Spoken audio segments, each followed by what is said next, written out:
Greetings, fellow humans. My name is Flailbot. Welcome to episode 10 of Love, Faith, Steel. I've done a little bit of looking and thinking around recently about what sort of buildings I want to build in my minor settlements because we keep agonizing about that. And I've come to sort of two primary conclusions. The first is that the defensive buildings are going to be a good idea on my borders, but they're not going to be great near my heartlands. And there's two reasons for this. One is that my heartlands are going to be better developed than my borders, but secondly, that Drakenhof has this huge bonus to adjacent income. So income from all buildings, plus 20% to all regions in adjacent provinces. That means that Western Sylvania is getting a relatively significant boost to its income. So that combined with the income reduction of this building makes it feel like a bad choice. So working against each other. The other thing I was thinking about was the Awakened Battlefield, which I think is also better in the Borderlands, especially because of the increased attrition. The concern that I have is that if armies are besieging, I don't think they suffer attrition. And as soon as they take a city, they're not going to be suffering attrition because they control the province. So this minus 15% movement speed is pretty good. Everything else is a little bit doesn't seem that great. Nice to slow people down when they're moving through the right territory. Maybe they'll get a couple more turns of attrition. Not sure how relevant that is. So these are very debatable, especially in the inners. If there's units getting here to western, eastern Sylvania, then I'm already way behind. So this is another option, +4 corruption on adjacent provinces. There are 5 adjacent provinces to western Sylvania, which is pretty great. But we're not really struggling on corruption right now. This is going up already, which is grand because of the 2 Balefire Hearths. And yeah, it's just not a big concern at this moment. So instead, this building gives money. And I'm thinking that's going to be the right choice. It's not a lot of money, and it's an expensive building, but it seems like the best option, especially with the adjacency bonus to Drakenhof. So, with that discussion over with, I am not going to build anything, and the reason is that I want to upgrade not Templehof, but Drakenhof. Somewhere I've got an upgrade that I want to do that's too expensive. Oh, it's this tree. I'm kind of interested in seeing Vargulfs to give specifically Isabella's army a little bit more presence on the ground. So none of these skills apply, but this bad boy over here is Vargulfs and Vargeists, as is this. So it's and don't we have that's all flying units, which I don't think applies to Vargulfs, but then theoretically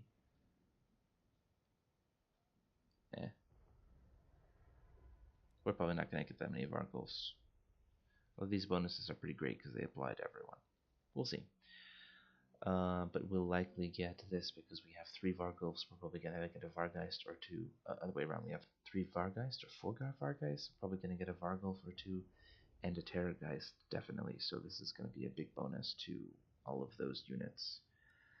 But we'll get that later. So we're going to save our money and we're going to upgrade to the Haunted Forest next turn. And everything else is just going to have to wait. That's 4,000, that's too much, that's 3,000.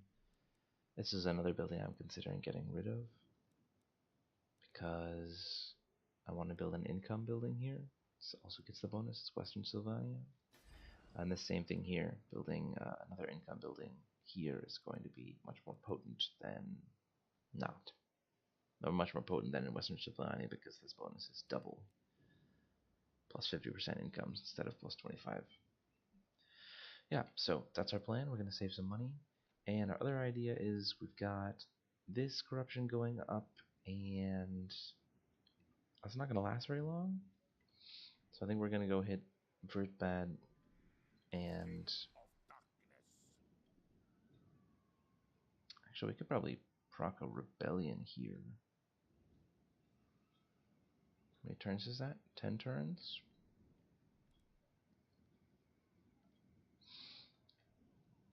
Tempted to grab Vertbad.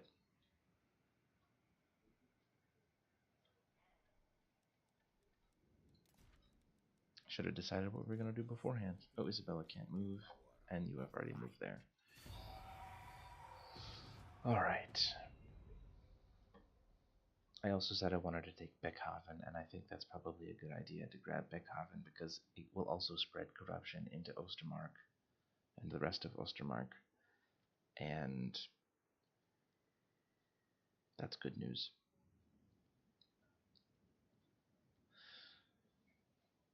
And next turn, I think my Western Sylvanian Balefire Hearth finishes. Ooh, the Empire just confederated Middenland. That's not great. It's exactly the kind of very dangerous action that will impede my gradual expansion westward and northward. Okay. 8 turns, huh? The thing is, even if they rebel, it's going to take another 3 or 4 turns before they actually get around to attacking.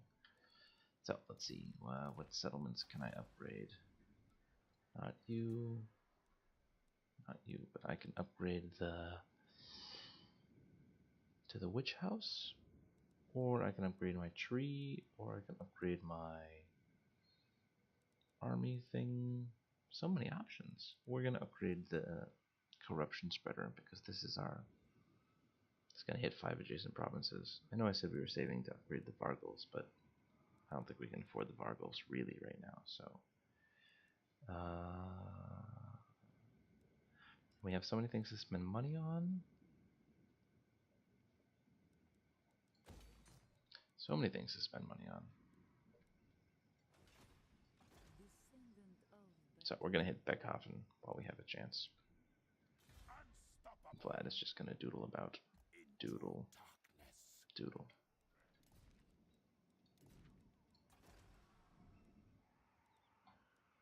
Can't afford the building that I theoretically want to build. Wouldn't have enough money there either. I'm gonna get rid of those growth buildings. Eventually.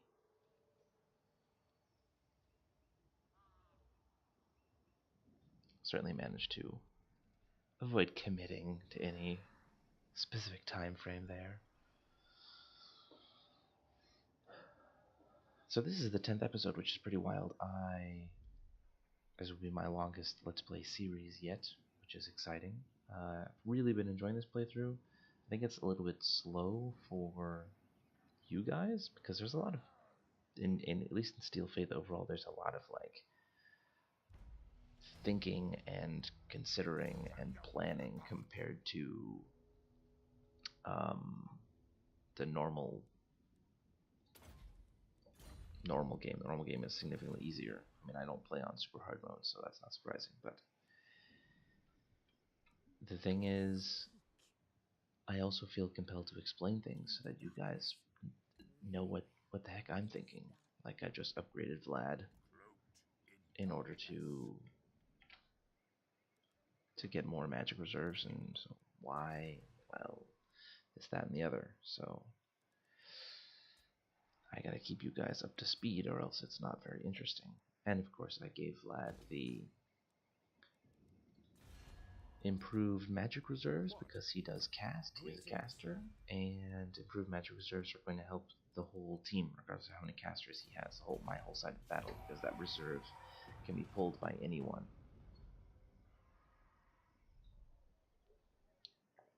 I did not expect the dwarves to declare war on Red Eye. That's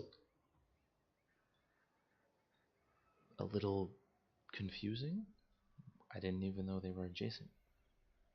Although I have a thought about where they could be.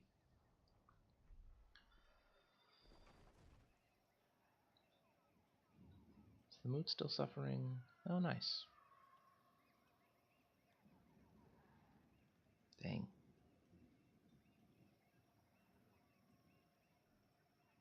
That's a boatload of corruption. Go me.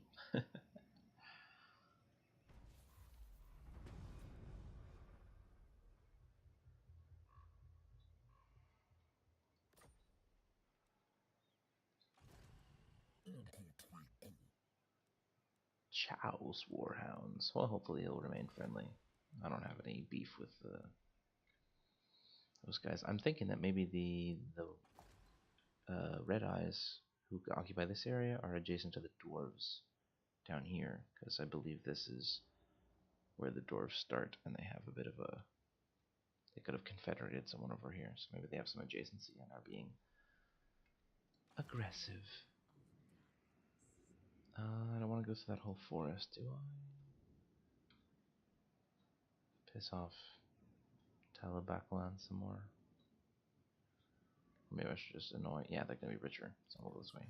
Doot, doot, doot. And... Don't want to leave the province, because this is the province with all the cash dollars. Excellent, we'll upgrade Castle Drakenhof straight away. That's where the big bucks are. Averland will make more money. And more, ooh, even more money. That's good, delightful. And soon I think we're going to get that third army we've been talking about. Maybe I should have made an effort to confederate Manfred, but grabbing Castle Drakenhof and consolidating power was, I think, the right choice. So, skip that. Oh, the Red Eyes have generated a log. Or a wah. But I wonder how. They must have been fighting somewhere in the east, because I haven't seen an army for 5 or 6 turns. Yeah, where? Okay. No, I don't care about you, Helmut.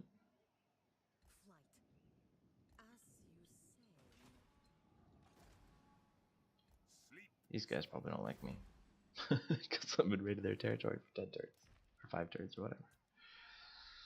So, again, this is the same sort of discussion here. What do we want? Thinking Grenstadt is a vulnerable city. The Borderlands are here. The random dwarves are here who do not like me, compared to these dwarves who think I'm just the coolest ever. And what can the Dawi do for you on this fine day?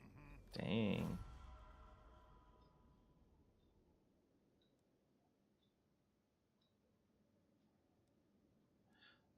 Might not be a bad idea. Defensive alliance, the dwarves. Oathbound. And, not so far. These guys. Okay, it just moved the camera. That is not what I wanted. Kadrak, Karen, no, Karak, Kadrin. We'll pick up a defensive alliance with them too. That way I have some big honkin' dwarves at my back for defense if someone comes knocking.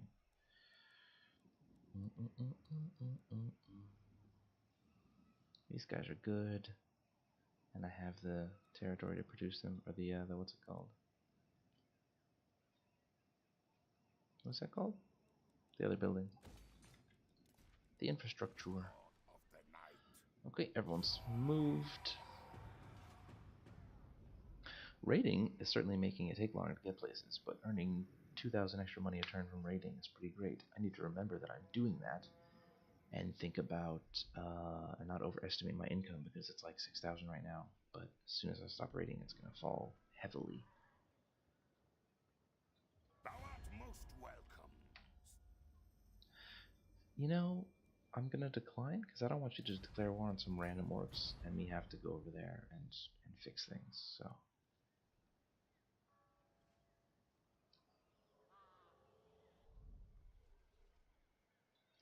do something. Wound someone. Hit a garrison. I should check Beckhaven's diplomatic status.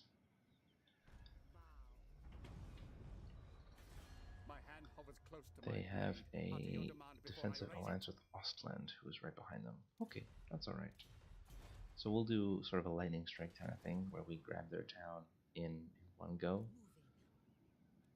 And then we'll see about setting up ambushes and so forth for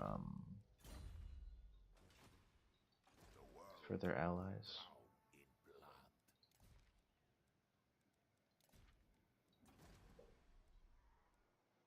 They don't have the adjacency bonus. 2 more turns to a population gain, but again, this is going to take like 25 turns or something. And so I think the significant amount of cash that we're going to get is going to be more useful over the course of those many turns than the population growth. And that building that I want to buy costs how much? 4,000? So if I upgrade one of these things, I'll have enough to get both of them next turn. Doot! Okay, everyone's moved.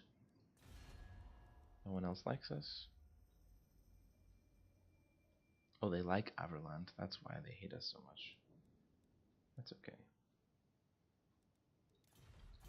That's okay. And what are our commandments? Growth penalties, increase tax rate. Yeah, that's fine. We may pick up that improved research rate before our next tech finishes, or right as it finishes, so it activates immediately. Plus, we have 3 provinces, so plus 45% tech research speed is pretty good. Lords of the Mountain. I don't. Very kind of you to offer, but I'm happy for us to defend one another. I'll hold off the filthy humans from the north, and you stunties hold off the filthy greenskins from the south. Ignoring the fact that I'm also going to be fighting the greenskins here, just north of me, in a brief moment. I wonder if the dwarves like me because I like Zufbar and Karakadrin. That'd be nice because they're quite powerful.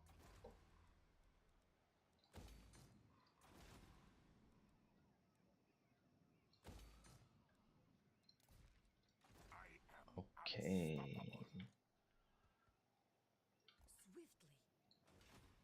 All shall know me and Oh. tremble. That's funny. I shall go. Sometimes it's hard to tell what terrain is completely impassable and what terrain is just sort of being a bit of a cheeky blob.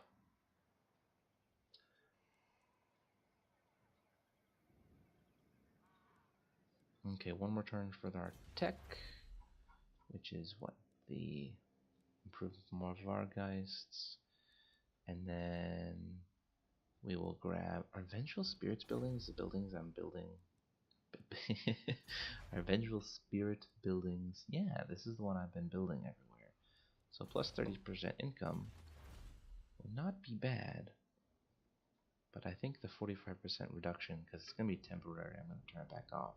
Be better used on the Vampire Covens. So we'll grab this one. And we're going to set all of our provinces to tech, which will make the Empire hate us. Which is why we're going to switch off to it, because if they really do hate us, they may assault us at some point. And we're not the most powerful at this moment. Not weak. Not really.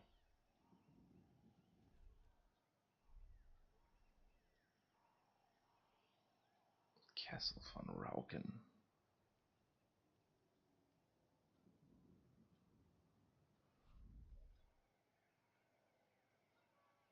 Aw, failure. Come on, buddy. Damage those walls. I believed in you. What can my vampires do against settlements? I have 4 of them. Oh, Clan Molder. Oh, snap.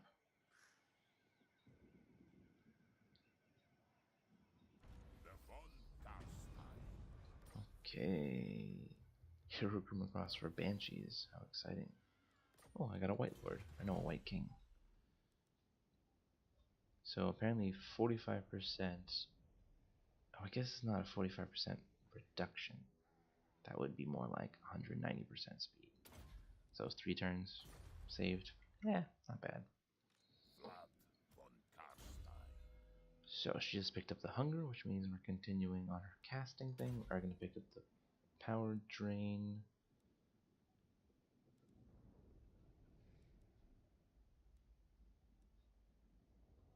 Major magical damage, huge randomly moving effect. Can disrupt unit formation, good against armor, strong versus multiple units. That might be a nice thing to do, like when I have some zombies and stuff, just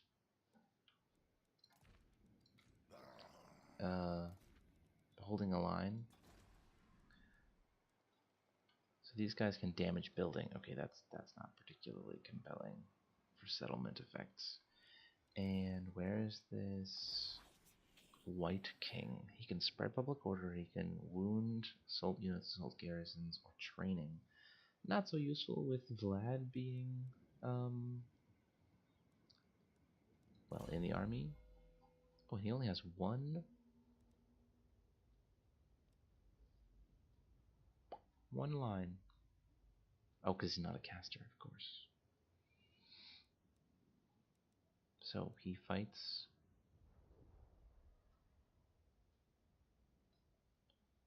Oh, that's pretty fancy. Sundered armor is quite good against dwarves and so forth. And he does armor piercing. And he's shielded. What is a shield value of 4? Oh, I guess it only applies to the front. I don't know if I need just a pure melee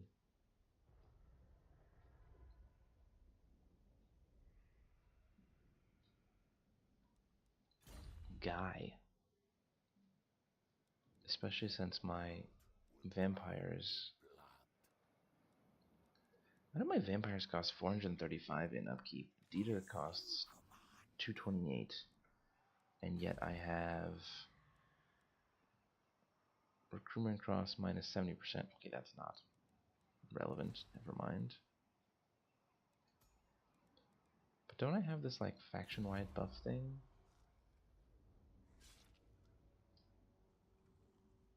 Oh, I thought I had reduced upkeep for vampires. Huh. Is this not true? I guess not. I must be vanilla or something. Oh well, no big deal. So these guys are not going to be producing a boatload of money. So something like where is this? Sorry for all the menu switching. Something like attrition and then walls might be nice. I think we're just going to grab the walls. Yeah, let's get some walls. And the White King, I'll keep him. I'll put him in my next army, and he's going to attempt to just waste my money doing stuff like this. He's immediately wounded. Well, at least I don't have to pay upkeep, I guess. I was hoping to get him some experience by squandering some cash. Oh well. Alright, level up. My melee girl. More damage. Wait. The hunger. And then later more damage. Now Vlad can reach Beckhofen, so he's gonna begin the assault. Is corruption high enough here that... No, I still suffer attrition. That's too bad. But that's okay. So we're gonna go ahead and declare war. Now Vlad obviously is not going to be terribly successful by himself. As a polar greatswords. Flagellants, pikemen, spearmen with shields, some crossbowmen, a couple of heroes. This is the danger, these halberdiers. Demigryph Knights are also incredibly dangerous. These are like top tier units. And a steam tank, Jeezy Pete's. Unbreakable missile damage. So let's I'm curious if I could what the No mercy.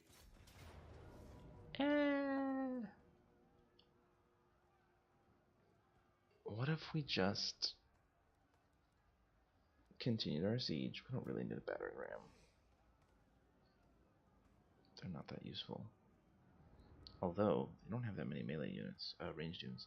4, 5, 6. Oh, whatever. We're never going to get to 3 turns. I want their souls. We're going to continue our siege here. I'm going to go ahead and do a quick save because I'm not really sure what I want to do. I'm not sure if this is a battle that I can reasonably win if they even come out and attack me. He may just wait for his ally to come. Maybe I need 3 armies to take this. Maybe I need armies that are built of things that aren't just like tier 1 units. Maybe that's relevant. And if so, then we're going to have to turn around and recruit some better units over the course of the next couple of turns. And then we'll have learned a lesson. Or maybe, I don't know, seem kind of semi-equal. There's some concern about those scary anti-large Cav and those, oh, what were they, the great swords.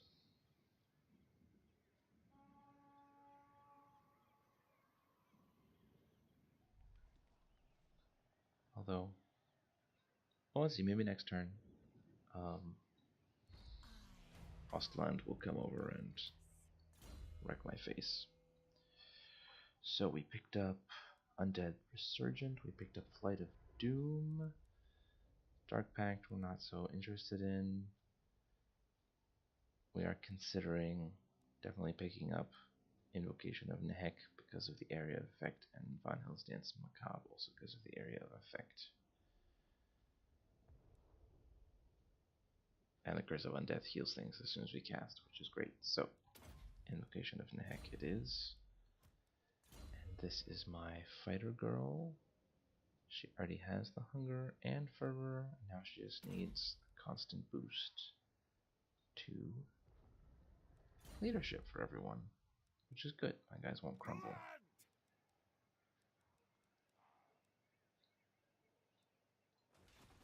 If I put her in ambush stance, which I can't do because I'm too close, she will...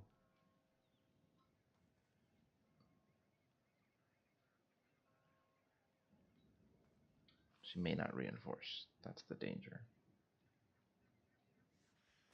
That's okay. We don't care about the Lord moving.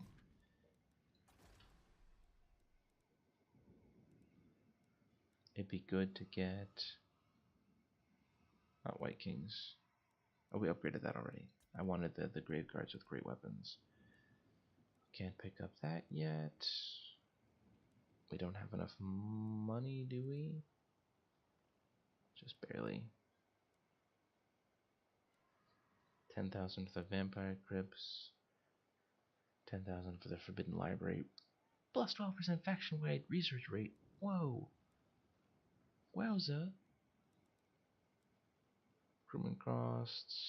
Plus 2 infantry. Witch House. Dang. Lots to consider. This is more money, which seems like a solid investment. Or saving money for this. More money. Always more money.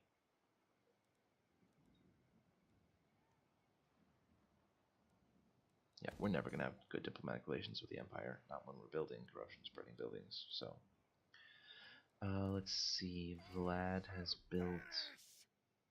The world will be mine.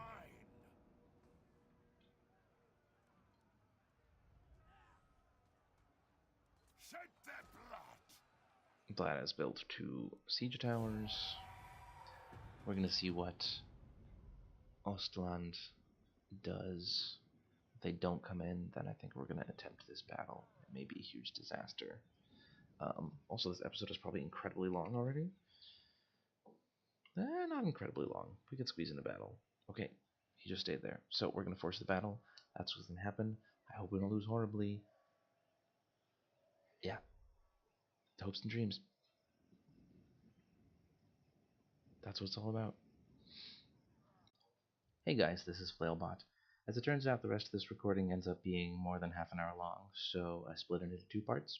First part ends here, second part starts immediately after this. So enjoy, and thanks for watching.